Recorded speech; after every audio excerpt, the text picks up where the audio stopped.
Yes, they have changed. They've changed at the request of our members.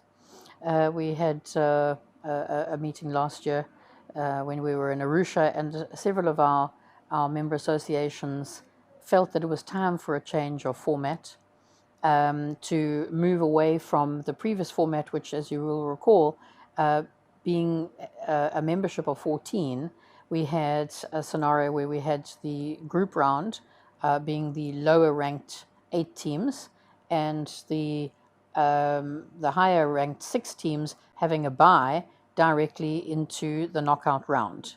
And so they would come in at the quarterfinal round and be joined by the winners of the 2 groups from the group, and then so that those teams who had had a bye, coming in, playing one quarterfinal and then going home.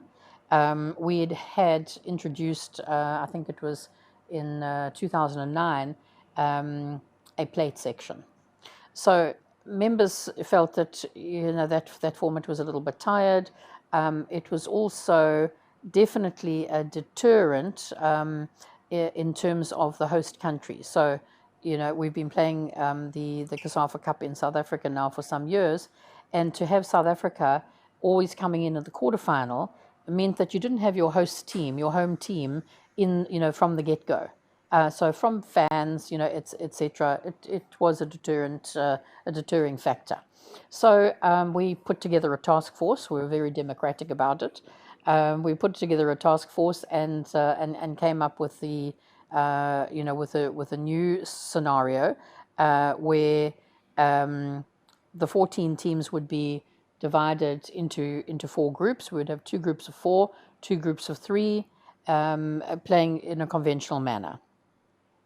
This year, we had 2 members who are out of our 14 who have not participated, Madagascar being one of them, and unfortunately Zimbabwe still suspended, so that was so there we were now down to 12.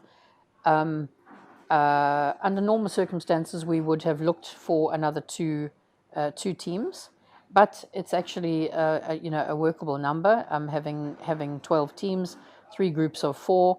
We were also a little bit under time constraint, having the tournament now in July, needing to be finished before the start of the Women's World Cup, the FIFA Women's World Cup, because we don't like to clash. So it was decided by the organising committee that we would stay with our 12 teams, and consequently we don't have any invitational team. We've got 12 member association teams that will be participating, 3 groups of 4. No, I don't think so. Of course, for the fans here in Durban, the biggest change this year will be that Bafana will be participating from the word go. So we're kicking off tomorrow, the 5th of July, and South Africa will be playing Namibia in the second game tomorrow evening at Kings Welatini Stadium in Umlazi at 1800 hours, 6 p.m. Yeah, our wish had been to organize this tournament actually at the end of May, as soon as the PSL season had ended, and we say that because we are in South Africa, so one doesn't want to clash with the league, but it wasn't to be.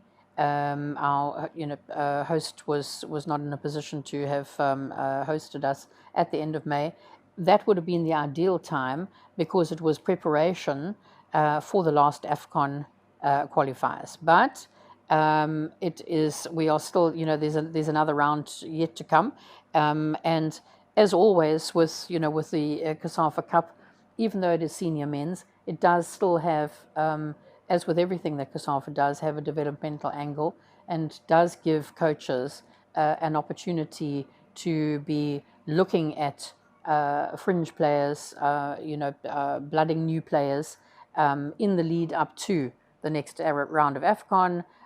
We've got, then the World Cup qualifiers that don't kick in, and then the Chan. So, that is the beauty of of this competition, and always has been, that it gives coaches an opportunity really to, to play around with their players, and before the competitive qualifiers and things come up. So this year we have taken a conscious decision to keep the competition in totality in the communities. So we are starting at the Kings Wellatini. That will be our main stadium. We are there from the 5th to the 9th. And then to give that pitch a rest, we are moving to KwaMashu, to the Princess Magogo Stadium, for the 10th, 11th, and 12th. On the 11th and 12th, we've got the last of the groups, which requires a second stadium because we've got simultaneous matches. And that day will either be Chatsworth or Moses Mabhida. And then we are back to Kings Wellatini for the semi-finals and the finals, which we believe, it's always a debate. Does one come to the iconic Moses Mabhida Stadium? Absolutely magnificent. A lot of players, feel that they are coming onto hallowed ground, etc. But it does come, with its, with the responsibility then to be having, fans there. But one wants to have fans semi-final and final, and we believe that that we would do better, to keep it in the within the communities, and have a full stadium. That certainly we are hoping. The tickets for these matches are free of charge, courtesy of our host COSAFA. But everybody has to have a ticket.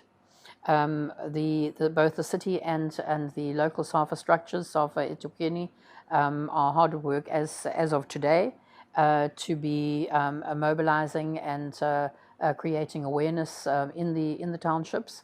Flyers given out, etc., loud hailing, mobilization of fans to the stadium, and pointing out the ticketing pickup, the ticketing collection points, which are just outside the immediate precinct of the stadium. The message is everybody must have a ticket to get in. So it may be free of charge, but it is still a ticketable event. So we've already started, actually.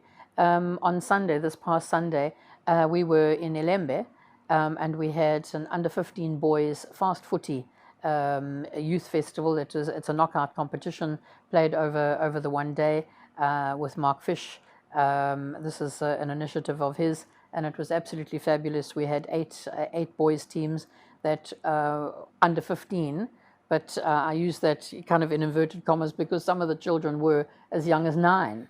But we saw some fabulous football, and it was fun for the kids, with kit and other equipment being given away and prizes to the top individual players.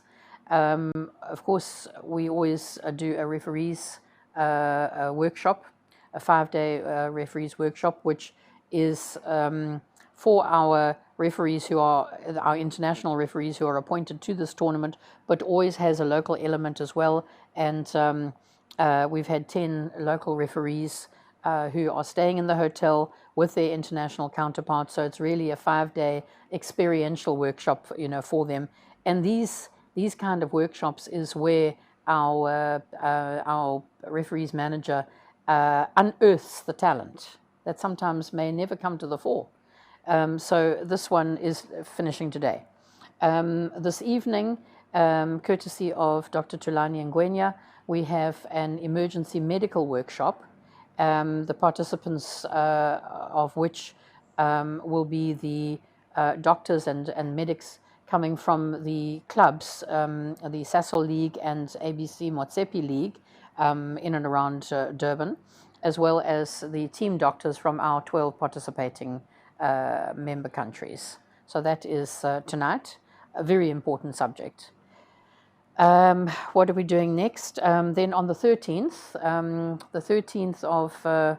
of July, we had reached out to the city to identify schools that may need a helping hand, and this will form part of COSAFA's annual Madiba Day, even though it's a couple of days early.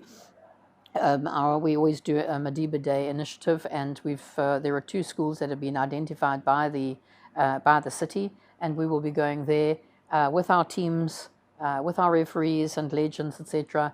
And they had sent us a shopping list of what they require from play things and laptops and what have you. So that is our initiative for the 13th, and then we will wrap up on the 15th with a coaching clinic that will take place at the Christian Annenberg Sports Ground in Claremont. And there we will have our legends coming and being a part of that. We will have Lucas Radebi, Yeye, Sangweni, Brilliant Kuzwayo, Tico from Mozambique. So we've got a whole host of the chaps that will be coming and taking the kids, from Claremont through their paces in a coaching clinic. So we're really looking forward to some of the initiatives that we're doing this time.